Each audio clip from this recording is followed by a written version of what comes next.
Magandang araw mga kaibigan. Isa sa mga pinagbabangayan ng mga Protestante laban sa Katoliko ay itong patungkol sa Christmas celebration sa December 25. Hmm. Isa yan sa kanilang laging inaatake sa Katoliko na tila ba walang kapaguran. Sa pagkakataong ito, ating i-review kung bakit kaya December 25 ang Christmas. Yan. Kaya sa mga bago pa po sa aming channel, please po don't forget to hit the subscribe button at ang notification bell para maging notified kayo sa bawat video na ilalabas ko sa channel na ito. Kaya wag na po natin patagalin, simulan na po natin.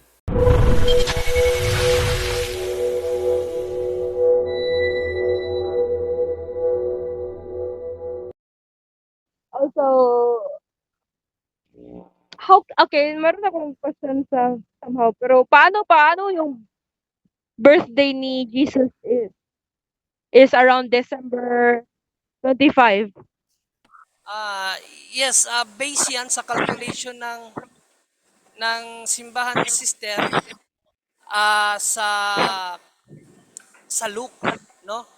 Um, ang history kasi ginagamit na kalendaryo ng mga Hudiyo, yung tinatawag na lunar calendar. At nung nagkaroon na ng Roman calendar na gawa ng simbahan, of course, kinonvert yon, no, ng simbahan yung buwan sa Hebrew calendar at sa kung ano namang buwan sa Roman calendar. So kung babasahin natin kasi ang Luke, diyan naka nakasaad kung anong panahon dumalaw yung anghel una sa ina ni John the Baptist, no? Sa kwenta kasi ng simbahan, dahil ahead ng 6 months old si John the Baptist kay Panginoong Kristo, so doon binase ng simbahan yung calculation, no? Tumatak kasi sa Roman calendar na dumalaw yung anghel kay Inang Bering Maria around March. Around March March? sa dumalaw yung si Angel Gabriel. Basahin nga muna natin ang 128 ng Luke, Brother Angel. Lumapit ang anghel sa dalaga at binati ito. Magalak ka, ikaw ay lubos sa kinalulugdan ng Diyos. Sumasa iyo ang Panginoon. Maraming salamat, Brother Angel. So, according kasi sa counting ng simbahan, kinonvert nila yung buwan na yan sa Hebrews calendar at sa Roman calendar, tumatak na March yan, sister. Kaya nga sa aral ng simbahan, mayroong Association of Virgin Mary, no? The Angel to Virgin Mary, inaano yan, ano tawag dyan, yung inaalala yan ng simbahan, yung panahon na yan, every March 25. Yan. So bakit naman March 25? Kasi kung balikan mo pababa yan, balikan mo sa chapter verse 1, verse 16 yata, sa verse 16, verse 10 pataas, dumalaw una yung si Angel Gabriel sa mama ni John the Baptist. 6 months before siya dumalaw sa ina ni Panginoong Kristo. Kaya 6 months ahead ang gap ni John the Baptist at Jesus Christ, no? At yung dumalaw ang anghel sa ina ni John the Baptist, si Saint Elizabeth, araw yan na tinatawag nila na yung yearly atonement nila na kapistahan. Ano ba yung tawag doon? Yung Day of Atonement. Feast of the Day of Atonement na every once a year lang yan ginagawa ng mga Hudiyo. So, yan ang buwan na kinonverte, no, ng simbahan sa Roman calendar. So kung March, ibababa natin ng 6 na buwan, March nasa mga around ano, um, around July, August, September, October, November, December, January, March. June? June, no? June? Tama ba, Brother Angel? June? No? Hello, narinig pa ako? Yes, bro. Yes, Narinig yes. pa ako? Yes, bro. Oh, yan, no? So, yan ang kwintada ng simbahan, sister. Kaya, June 24, si John the Baptist, nag, nag, nag, Isinilang, bro. nag-conceive sa kanyang ina, no? Nung tinanggap ni Queen Elizabeth yung mensahe ng anghel. Oh, I mean kay kay Zachariah, yung papa ni John the Baptist. Then 6 months ago, o 6 months after, yun na yung sa March naman ang pagdalaw ng anghel kay Inang Birheng Maria, na dahil tinanggap ni Nang Birheng Maria ang mensahe, agad siyang nagbuntis. Okay? So kung March, usually kasi ang babae talaga nanganak 9 months. Kung ibibilangin mo from March to December, so kakount siya ng December 24. No, December 24. So, bakit naman naging 25? Kasi gabi kasi pinanganak ang Panginoong Jesucristo. So, sa Jewish reckoning kasi, yung 24 ng gabi, considered yan as 25. So, yan po ang kwintada sa kapanganakan ng ating Panginoong Jesucristo. Biblical po yan. Ginamitan lamang ng calculation ng simbahan at pagkonberte sa Jewish calendar to Roman calendar. Yun lang siguro ang ating sagot, Brother Angel. Okay, let me track it down. So, pag conceive ni Mother Mary, that should be around June, right? March. Oh, March. So, 9 months. Okay, Yes, okay. from March to December, it's about 9 months. Okay, so 12 minus, I hate math. Okay, at 12, so that's 9 months. Okay, I know. How about sa John the Baptist? When he was like conceived and born? Yes, si John the Baptist naman, June 20, June 24, yes, June 24. So kung June Oo, 24, i-atras mo siya ng 6 months, June,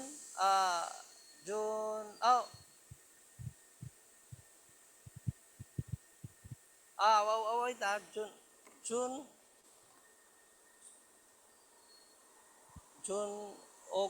June, May, Nauna siya, bro. Tama, May, June 24, April, ipinanganak si John the Baptist, bro. March. Pero ang conceived, Yep. No, yeah, that's why pinanganak siya, kaya birthday niya, and then after 6 months, ipinanganak naman si Jesus. So, 6 no. months older I asked si yung pag-conceive ni John the Baptist. Diba, June. mag-ano ka lang, mag-deduct ka lang ng ng months. Basta 6 months older si John the Baptist kay Jesus. Okay. I got it. So, Nag-ano ka lang, mag-deduct ka lang. Yes. Just that's the computation. massing isn't massing. Okay? So, Okay. Bro Jando? We're all good na. That this is the most fun conversation that I had. Okay.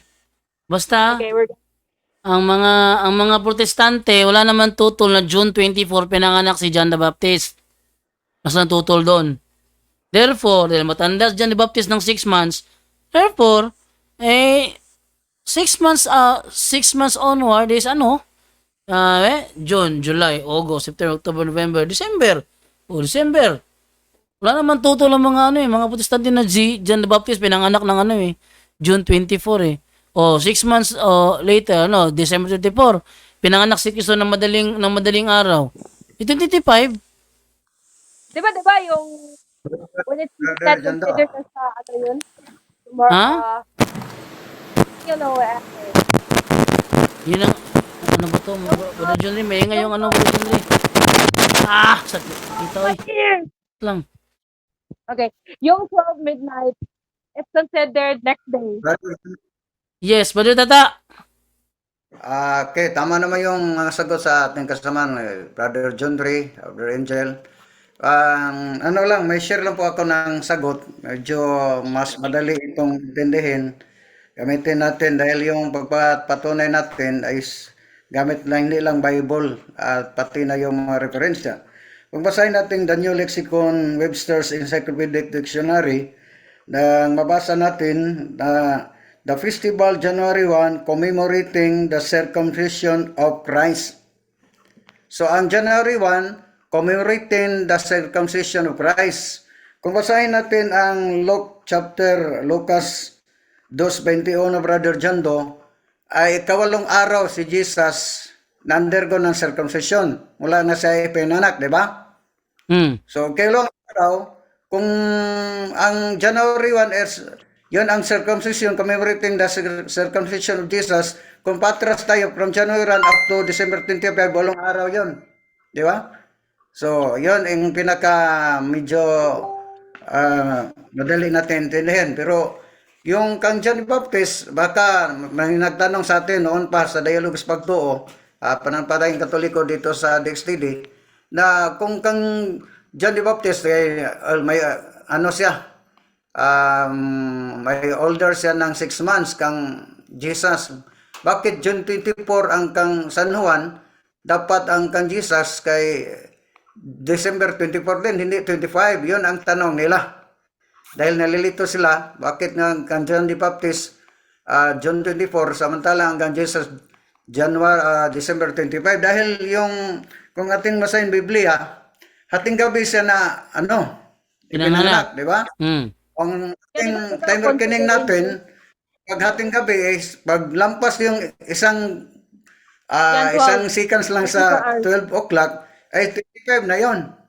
24 Yun ang hours. dahilan na yun ang dahilan na 25 na si Jesus, dating hating gabi siya na ipanganak base sa ating tradition.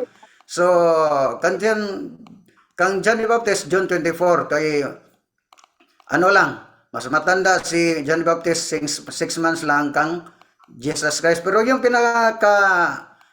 medyo madali nating, dahil may calculation ng simbahan na from Julian calendar o Jewish calendar up to Gregorian calendar. Pero mataas na, Brother Jando, kung ating siguro malapit naman Desembre, baka may mag-topic yun patungkol sa calculation natin patungkol sa December 25. Pero yung sinishare ko, mas madali.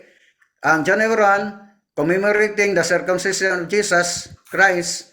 So kung ating basahin ang Lucas 2:21, kawalong araw si Jesus mula sa ipinanak, undergo siya, si San Jose as Virgen Maria nagpunta sa templo at nag-circumcisionan siya ang ating mga Jesus. So, walong araw, from December 25 to January 1, walong araw. Pag ipatras, from January 1 up to December 25 is walong araw. So, yun, December 25, tumpak ang calculation ng simbahan using the mga reference at saka yung Biblia, Brother John. Okay. Damn, that's Okay na yun? that's a lot of math. Okay, I get it. Okay, thank you for that explanation. Okay, thank you.